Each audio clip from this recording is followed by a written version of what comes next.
Hello everyone, welcome to Civil Social. So today we are going to study economy के फिर से important वाले topic. ठीक है, हमने ऑलरेडी मॉनेटरी पॉलिसी कंप्लीट कर लिया है, फाइनेंशियल वाली चीजें कर ली है, ठीक है, इन्फ्लेशन भी कर लिया हमने कंप्लीट। तो आप प्लीज वो सीरीज में देख लीजिएगा। Now without wasting a time, without wasting any time, we will start with the physical policy. ठीक है, very very important.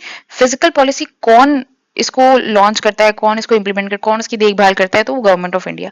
Monetary policy को मैंने बताया था कौन करता है, आरबीआई। वेरी गुड, है ना। तो जीएफ से आप तुरंत आपको याद हो जाएगा जीएफ से। So please remember this. तो गवर्नमेंट्स टैक्सेशन और एक्सपेंडिचर की बात होती है यहाँ पे फिजिकल पॉलिसी में। अब फिजिकल पॉलिसी क्या होता है? Physical policy means the use of government taxation system and expenditure to influence the economy. अब गवर्नमेंट क्या है, अपने टैक्सेस को यूज करती है, चीजों को, टैक्सेशन सिस्टम को यूज करती है, टैक्स बढ़ा दिया घटा दिया, टू इन्फ्लुएंस द इकोनॉमी। बहुत बड़े लेवल पे इन्फ्लुएंस होती है यार इकोनॉमी, क्योंकि हमें पता है कि टैक्सेस तो लोग भरते ही हैं, जीएसटी के थ्रू तो अदर हर कोई टैक्स भरता है, जीएसटी के थ्रू भी, है ना। जीएसटी तो सभी भर रहे हैं एक तरीके से, तो टैक्स सभी भर रहे हैं एक तरीके से, तो बहुत इन्फ्लुएंस होता है वो। अब ऑब्जेक्टिव्स ऑफ फिस्कल पॉलिसी, पहला होता है economic growth, of course inflation control, है ना। एम्प्लॉयमेंट जनरेशन होगा, रिड्यूस इन इक्वालिटी, है ना, डेवलपमेंट भी करता है ये, सिर्फ ग्रोथ नहीं। इंफ्रास्ट्रक्चर डेवलपमेंट, इकोनॉमी स्टेबल होनी चाहिए हमारी। ठीक है, अब कुछ इंपॉर्टेंट टर्म्स पढ़ते हैं हम। तो पहला है बजट। दो budget is not mention in the constitution of India, but annual financial statement is mention under article 112। ठीक है, याद रखिएगा इसको। रेवेन्यू रिसीट, या रेवेन्यू और कैपिटल में ना दो चीज याद रखना आप। रेवेन्यू मतलब क्या होता है कि आपका पैसा जो है डेली आ रहा है, मतलब रिकरेंट वाला है, रिकरेंट फेस में हमेशा आता रहता है, हमेशा करना ही है आपको खर्चा। या फिर रेवेन्यू मतलब आपका डेली चीज का है, कोई चीज है, और प्लस छोटा है, कोई छोटा पैसा है, बड़ा पैसा नहीं है ना। छोटे भाई लोग हैं ये लोग, छोटे भाई। रेवेन्यू मतलब छोटा भाई।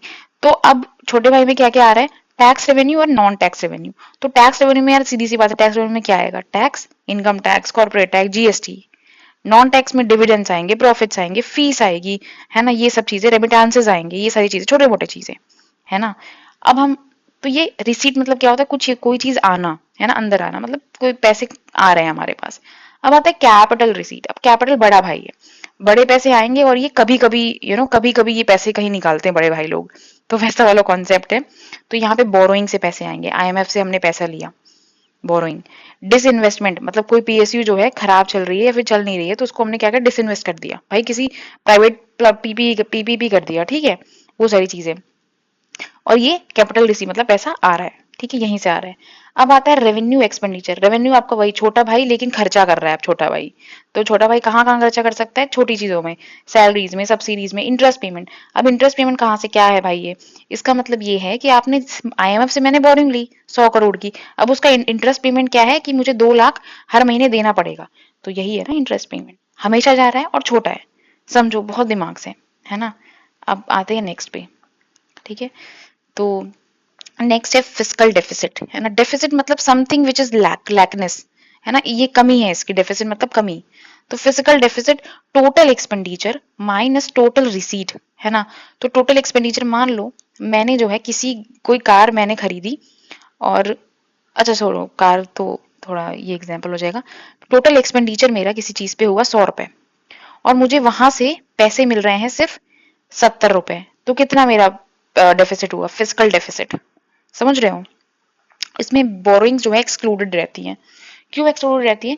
क्योंकि बोरोइंग तो हमें वापस देनी है ना यार, हमें ये अपने पास नहीं रखनी है, हमें इंटरेस्ट पेमेंट के थ्रू, इधर उधर की चीजों के थ्रू वापस ही देनी है इसको, क्योंकि ये बोरोइंग्स है, ग्रांट नहीं है, बोरोइंग्स है।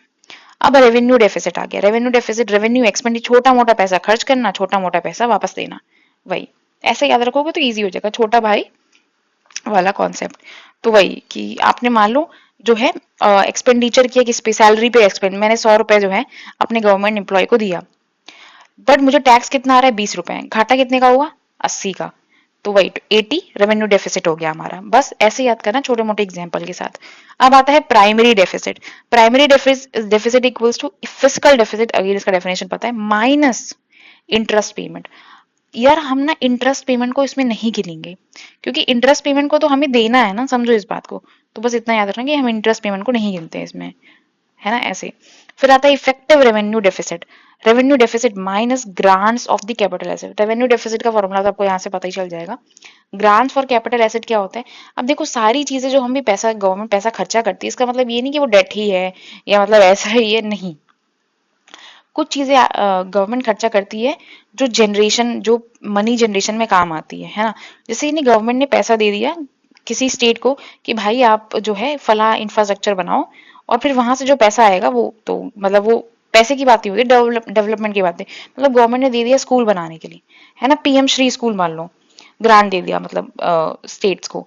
तो अब क्या हो रहा है भाई, वो एसेट पूरा बन रहा है, वो एक मतलब इंफ्रास्ट्रक्चर पूरा एक डेवलपमेंट हो रहा है।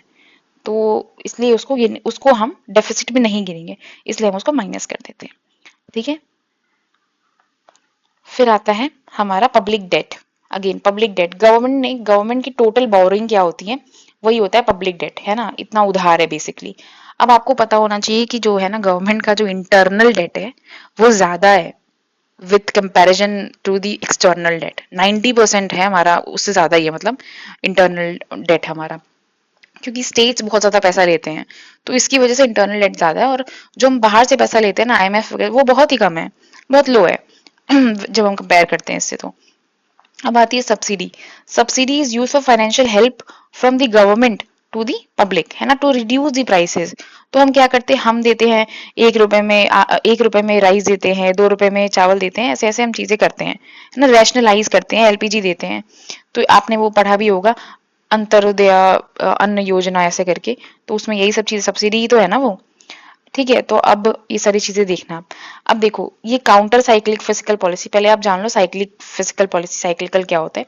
तो क्या होता है, जब इकोनॉमी जब बूस्ट करती है ना, इकोनॉमी बहुत ज्यादा अच्छा सा मतलब जीडीपी बहुत ज्यादा, इकोनॉमी ग्रोथ बहुत ज्यादा बढ़ रही है ना, बहुत अच्छा मजा आ रहा है, बूम कर रही है इकोनॉमी।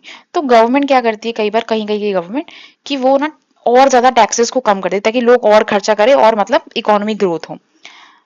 तो वो कहते हैं साइक्लिकल नॉर्मल। अब काउंटर साइक्लिंग में उसका उल्टा करती है, कि मान लो इकोनॉमी बहुत बूम कर रही है, मजा एकदम इकोनॉमी ग्रोथ हो रहा है, तो गवर्नमेंट क्या करती है, टैक्सेस बढ़ा देती है ताकि उनके पास और पैसा आए, ताकि और वो पैसा खर्च कर सके। समझ रहे हो, टैक्सेशन, टैक्स रेट बढ़ा दिया, टैक्स और ज्यादा टैक्स ब्रैकेट बढ़ गया, तो अब क्या होगा, अब वो खर्च करेगी। तो ये वाली जो चीज हो रही है काउंटर साइक्लिक, ये हमारी गवर्नमेंट ऑफ इंडिया करती है। ठीक है, अब आता है एक्सपेंशनरी फिजिकल पॉलिसी। अगेन वही एक्सपेंशनरी कॉन्ट्रेक्शनरी होता है एक। तो एक्सपेंशनरी में क्या करती है, expand, increase the money supply. तो मनी सप्लाई कैसे इंक्रीज होगा, जब हम टैक्सेस को कम कर देंगे, टैक्सेस कम कर दिया, है ना, टैक्सेस कम कर दिया तो लोग ज्यादा सामान ले रहे हैं, तो अब मनी का ज्यादा फ्लो हो रहा है, बस यही होता है। डिस इन्वेस्टमेंट, अगेन मैंने बताया था कि प्राइवेट सेक्टर को वो बेच देना, ये सब चीजें करते हैं हम, ठीक है, सेल कर देते हैं पीएसयू को, पब्लिक सेक्टर जो भी है अंडरटेकिंग को, उसको। ठीक है, अब आता है एफआरबीएम एक्ट 2003। ये physical responsibility budget management act है, फिजिकल डिसिप्लिन के लिए, reduce physical deficit, debt sustainability के लिए। अब इससे कुछ टारगेट्स भी थे कि 3% जो है उससे कम ही हमारा जीडीपी का वो होना चाहिए, आइडियल है बेसिकली। और गवर्नमेंट जो डेट है ना वो 60% ऑफ द जीडीपी होना चाहिए। ठीक है, सो ये सारी चीजें हैं, मैंने ऑलमोस्ट सारी चीजें कवर कर दी, और भी चीजें कुछ बची हैं, मैं अगले वीडियो में कवर कर लूंगी। बाकी आप बताइएगा कैसा लगा आपको वीडियो, कैसे आपको कॉन्सेप्ट समझ में आए कि नहीं आए, और कुछ भी मुझे इसमें सुधारने की जरूरत है तो do comment. And if you like this initiative, please like, share and subscribe our channel.